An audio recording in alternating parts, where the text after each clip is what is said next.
Breaking news చూస్తున్నాం. CM ఛాంబర్లో మంత్రులు ఎమ్మెల్యేలు భేటీ అయ్యారు. సభలో బీఆర్ఎస్ చేస్తున్న వ్యవహారంపై చర్చిస్తున్నారు. జగదీష్ రెడ్డి సస్పెన్షన్ పైన సభలో పట్టుబట్టాలని నిర్ణయించుకున్నట్లుగా తెలుస్తుంది. గత సభలో ఇప్పుడు దళిత స్పీకర్ కాబట్టి అవమానించారని కాంగ్రెస్ ఆరోపిస్తోంది.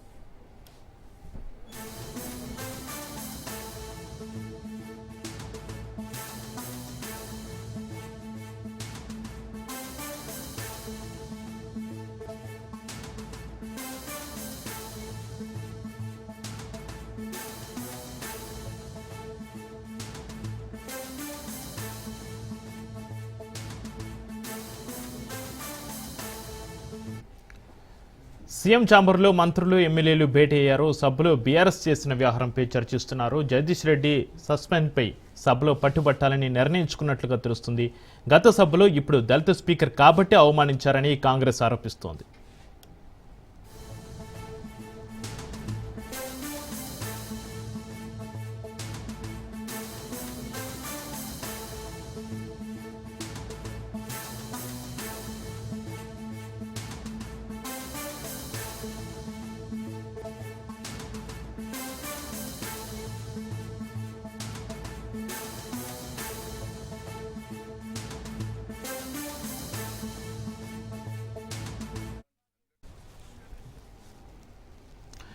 సీఎం ఛాంబర్లో మంత్రులు ఎమ్మెల్యేలు భేటీకి సంబంధించి మరింత సమాచారాన్ని మా ప్రతినిధి రాజు అసెంబ్లీ నుంచి అందిస్తారు. రాజు,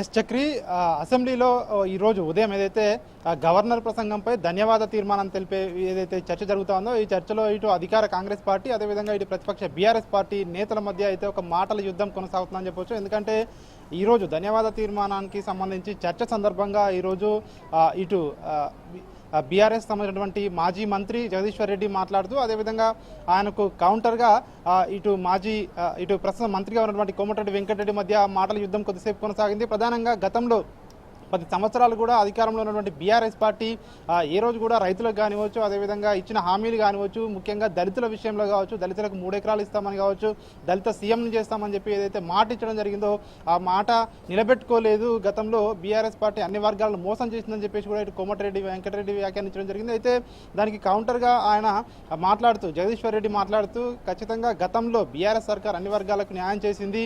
ఇప్పుడు కాంగ్రెస్ ప్రభుత్వము ఇటు దళితులకు కావచ్చు, ఇతర వర్గాలకు కావచ్చు, ఎక్కడ కూడా పథకాలు పేరుకే కానీ అమలు చేయడం లేదని చెప్పేసి కూడా ఆయన విమర్శించడం జరిగింది. ఈ నేపథ్యంలోనే ఇద్దరి మధ్య మాటల యుద్ధం కొనసాగింది. కొద్దిసేపు ఇక్కడ సభలో గందరగోళ వాతావరణం నెలకొని ఉంది. ప్రధానంగా స్పీకర్ను జగదీశ్వర్ రెడ్డి బెదిరించే విధంగా కూడా ఆయన వ్యాఖ్యానించాడు, మాట్లాడాడు. స్పీకర్ని ఏకవచనంతో సంబోధించారని చెప్పి కూడా ఇటు కాంగ్రెస్ నేతలు ఆరోపిస్తున్న పరిస్థితి నెలకొని మనకు కనిపిస్తూ ఉంది. ఈ నేపథ్యంలోనే ఈ గందరగోళం మధ్య స్పీకర్ను సభను కొద్దిసేపు వాయిదా వేయడం జరిగింది. వాయిదా వేసిన తర్వాత కాంగ్రెస్ పార్టీ ఎమ్మెల్యేలు బయట మీడియా పాయింట్లో మాట్లాడుతూ ఈరోజు సభలో జరిగినటువంటి విషయం ఏదైతే ఉందో జగదీశ్వర్ రెడ్డి బేషరతుగా క్షమాపణ చెప్పాలని ఇటు కాంగ్రెస్ పార్టీ ఎమ్మెల్యేలు డిమాండ్ చేస్తా ఉన్నారు. ప్రధానంగా దళిత ఎమ్మెల్యేలు అయితే ఆయన ఖచ్చితంగా దళితులను అవమానించారని చెప్పేసి కూడా దళిత ఎమ్మెల్యేలు చెప్తున్న పరిస్థితి కనిపిస్తూ ఉంది. ఎందుకంటే ఒక దళితుడు స్పీకర్ స్థానంలో కూర్చోన్నాడు కాబట్టి ఆయనను అవమానించే విధంగా కూడా బీఆర్ఎస్ పార్టీ వ్యవహరిస్తూ ఉంది అని చెప్పి కూడా చెప్తా ఉన్నారు. ఆయన ఇక్కడ స్పీకర్గా ఉన్నారు కాబట్టి కేసీఆర్ సభకు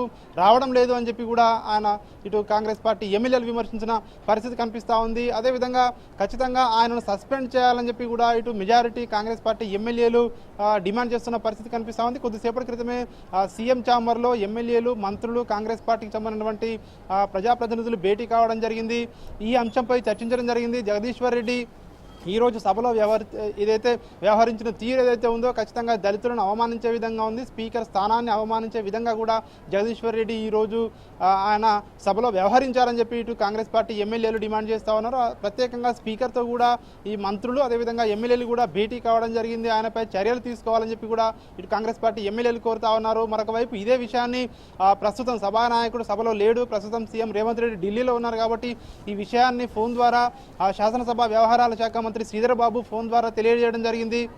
అయితే తదుపరి ఎట్లాంటి చర్యలు ఉంటాయనే దానిపై ఒక ఉత్కంఠ అయితే సభలో కొనసాగుతూ ఉంది. మరొక వైపు బీఆర్ఎస్ పార్టీకి సంబంధించినటువంటి ఎమ్మెల్యేలు కూడా మీడియాతో మాట్లాడుతూ ఎక్కడ కూడా స్పీకర్ని కానీ స్పీకర్ స్థానాన్ని కానీ అగౌరవపరచలేదు మా ఎమ్మెల్యే అని చెప్పి కూడా బీఆర్ఎస్ పార్టీ ఎమ్మెల్యేలు చెప్తా ఉన్న పరిస్థితి కనిపిస్తూ ఉంది. ఎందుకంటే ఏదైతే కాంగ్రెస్ ప్రభుత్వం కాంగ్రెస్ పార్టీ ఇచ్చిన హామీలను అమలు చేయలేక ఇట్లాంటి దళితులను అవమానించారని చెప్పి కూడా మాపై ఆరోపణలు చేస్తూ ఉన్నారు తప్ప ఇక్కడ ఎక్కడ నిజం లేదు. కావాలంటే ఆ వీడియో ఫుటేజ్ కూడా ఉంది, చూసుకోమని చెప్పి కూడా బీఆర్ఎస్ నేతలు కాంగ్రెస్ పార్టీ నేతలకు చెప్తున్న పరిస్థితి అయితే కనిపిస్తూ ఉంది. మొత్తానికైతే సభలో అయితే ఒక గందరగోళమైన పరిస్థితి నెలకొని ఉంది. మళ్ళీ ప్రారంభమైన తర్వాత జగదీశ్వర్ రెడ్డి క్షమాపణ చెప్పకుంటే ఖచ్చితంగా ఈ గందరగోళం అయితే మరీ కొనసాగే అవకాశం అయితే మనకు కనిపిస్తూ ఉంది.